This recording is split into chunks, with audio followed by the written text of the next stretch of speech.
Hey everyone, South Australia released their eligibility requirements for state nomination for the 491 and 190 visa last week, so let's go through the requirements.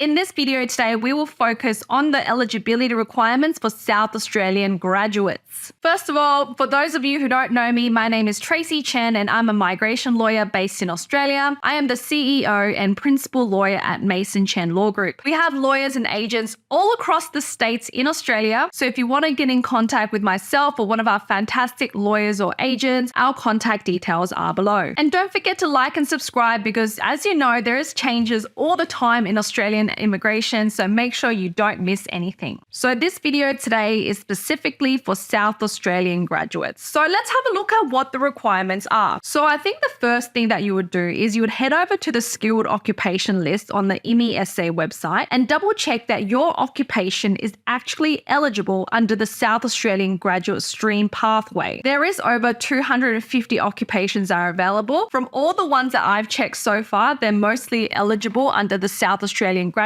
stream, but do have a check at your occupation. Now, the second thing to identify is whether you actually meet the requirements as a South Australian graduate. So you must have completed a course related to your occupation, your skills assessment, the one that you're applying under in South Australia. The course must be registered for a minimum of 46 CRICOS weeks, and it would need to meet the minimum qualification listed for your skilled occupation. So for example, if you're applying as an electrical engineer, then to qualify under the graduate stream, you must have studied a Bachelor of Engineering. You must have completed a minimum of 50% of your qualification in South Australia and lived in South Australia for at least 1 year of your studies. Now, if you meet those requirements, that will be a good start. Now you need to meet the next set of requirements. So you need to have a valid and positive skills assessment in your nominated occupation, obviously be under the age of 45 at the time that your state nomination is approved, and also you must have at least competent English. However, if your occupation requires registration, so for example, an early childhood teacher, or for example, registered nurse, then you need to meet the minimum English requirements required for the registration. So for example, as a registered nurse, you need to have a minimum of 7 each in English. You also need to score at least 65 points. Now, to be eligible, you must be working in your nominated occupation for the past 6 months in a full-time role, at least 30 hours per week. You will need to be working in your nominated occupation or closely related. So the good thing about South Australia is their definition of closely related is the first two ANSCO unit group. So you just look at your unit code. So for example, if it starts with 22, you can work in any occupation starting with 22. But what you need to be careful of here is this is purely for the state nomination for South Australia. This doesn't mean that you can go ahead and claim points on your expression of interest because it doesn't meet the criteria or definition there. This work experience must be completed post-qualification. If you are eligible, then you would need to first register your interest through the South Australian website. And if it meets the requirements, they will send you an invitation to lodge the nomination. So there's an extra step this year. And it's obviously got to do a lot with the allocations. It's obviously going to be more competitive. So they want applicants to first register their interest. Then they'll ask you to do the nomination, which you will pay for. They have also mentioned that if you get an invitation for state nomination, it doesn't guarantee that you'll definitely be nominated. And they also will prioritize certain applicants.